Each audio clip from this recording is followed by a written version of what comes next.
What if the key to your destiny was not in your own hands, but in the hearts of those willing to walk beside you? This is not just a story of a prince and a princess. This is the story of how a poor young man, armed with nothing but kindness, found companions who carried him toward a throne. In a kingdom ruled by shadows, there sat a queen whose heart was cold stone. She had a daughter, radiant as morning light, and many princes came seeking her hand. But the queen did not wish to share her treasure. So she devised a cruel game. 3 tasks. Impossible. And failure meant death. One by one, the princes came. One by one, they failed. Their heads adorned the castle walls, warnings to any fool who dared to dream. In a small cottage at the edge of the forest, Prince Charles looked at his father. The old king was weary, his crown long sold, his kingdom reduced to dust and memory. "Do not go," the father said. "You have no gold, no army, no servants. She will devour you as she devoured the others." But Charles had seen a painting of the princess once. Not her beauty, but her eyes. They were not the eyes of a queen's daughter. They were the eyes of a caged bird. "I have to try," he said. He left at dawn with empty pockets and a full heart. The road was long. On the first day, he met a man sitting by a tree weeping. Not tears of sorrow, but hunger. "I haven't eaten in 3 days," the man said. Charles gave him the last bread from his satchel. The man devoured it in one breath. "What is your name?" Charles asked. "They call me Fat Man," he said. "And I will never forget this kindness." On the second day, Charles met a man with his ear pressed to the ground. "I can hear a mouse sneeze 3 villages away," the man said. "They call me Big Ear."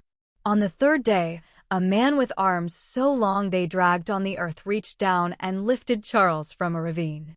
"I can touch the horizon," Long Arm said. "Let me come with you." On the fourth day, a man with eyes like polished glass stared at the sun without blinking. "I can see through stone," Quick Eyes said. "I can see tomorrow if I try."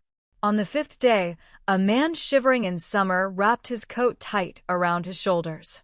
"When I open this coat," Cold Man said, "winter follows. I have been alone so long.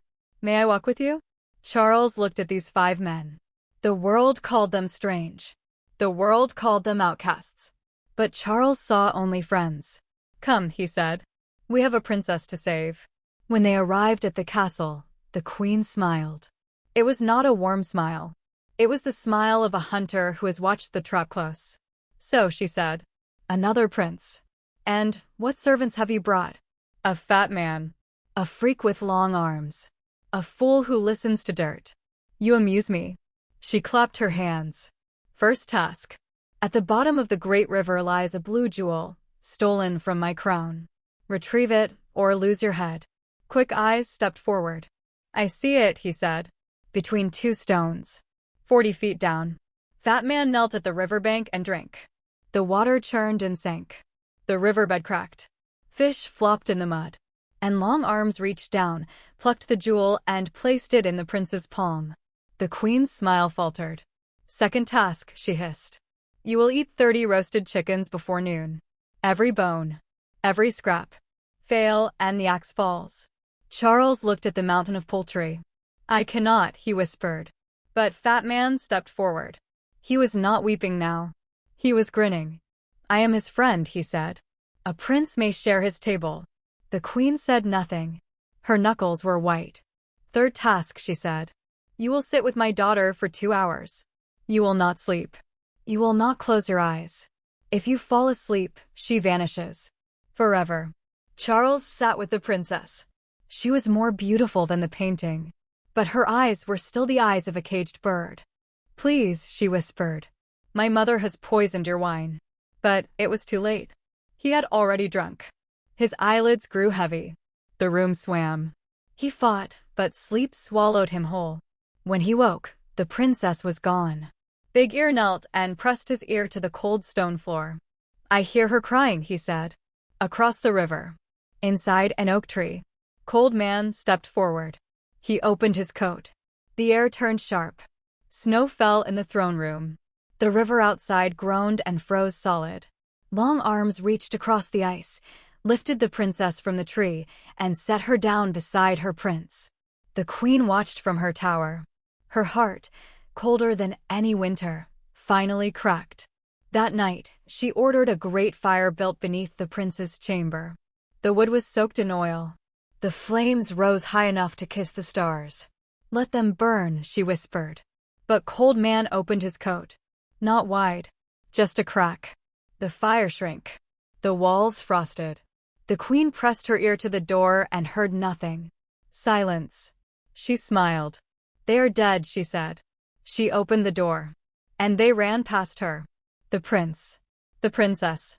Fat Man, Big Ear, Long Arms, Quick Eyes, and Cold Man. They ran through the halls, through the gates, into the dawn. The queen stood alone in the ashes of her cruelty. She had no tasks left. No tricks. No fire hot enough to warm the emptiness she had made. She left the kingdom that night and was never seen again. The prince married the princess in a small chapel with no gold on the altar. His servants stood beside him. Not as servants. As brothers. And they lived not in a castle, but in a house with 6 bedrooms and one great table where the food never ran out and the fire never went cold. Years later, a traveler asked the prince how a poor boy with no army had won a kingdom. Charles looked at the 5 men laughing at the table. He watched Fat Man reach for another loaf. He listened to Big Ear tell stories of sounds only he could hear.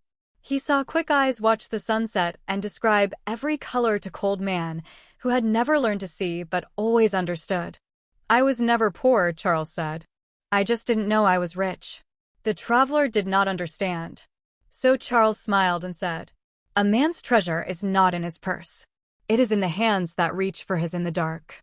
The ears that listen when he has no words. The eyes that see what he cannot. The hunger that waits to feast beside him. The warmth that lives even in the coldest coat. I did not win a kingdom. I came home to the one I already had. All the world is full of servants, not of kings, but of friends. And the greatest task is not to rule alone. It is to be worthy of those who walk beside you."